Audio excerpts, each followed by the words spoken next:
Today we have to talk about something incredibly difficult, a recent tragedy in Iraq involving 6 U.S. airmen. It's a tough story, but it's so important that we understand what happened. Let's just get right to the heart of it. 6 U.S. airmen were killed in Iraq. A U.S. Air Force plane went down in the western part of the country, and tragically all 6 service members on board were lost. So let's break down what we know so far about the crash itself based on those first reports coming out of the Pentagon.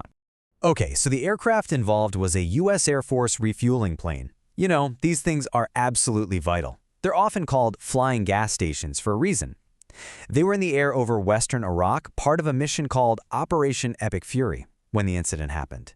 But look, the details of the mission, the hardware, that's one thing. What really matters here, the real heart of this story, is the human cost. So let's take a moment to remember the people we lost.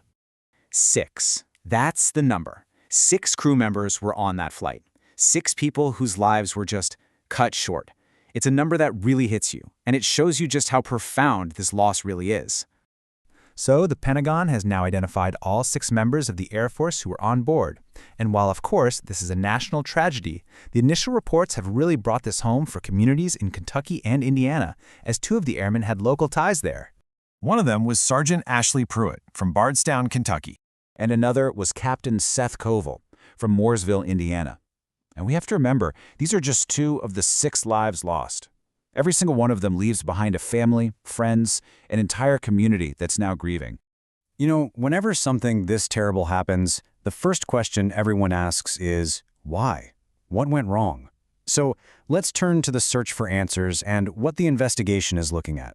Now, one of the first things the U.S. military did was release a really important statement. They said, and I'm quoting here, "The incident was not due to hostile fire or friendly fire." That's huge. Basically, they're saying they don't believe the plane was shot down. So right away, that begs the obvious question, right?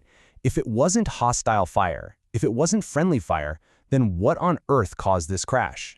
And the tough answer right now is, we just don't know. The Pentagon has confirmed there's a full investigation going on, but these things take time. It's a really meticulous process, piecing together all the evidence to figure out exactly what happened. And it's worth remembering, this crew wasn't on a combat mission in the traditional sense. They were on a support mission. It's a role that's incredibly vital and clearly incredibly dangerous, but it doesn't always get the spotlight. Their sacrifice really leaves us with a big question to think about. How do we truly honor the service that takes place every single day, far from the battlefield, but is just as critical and, as we've seen, just as perilous?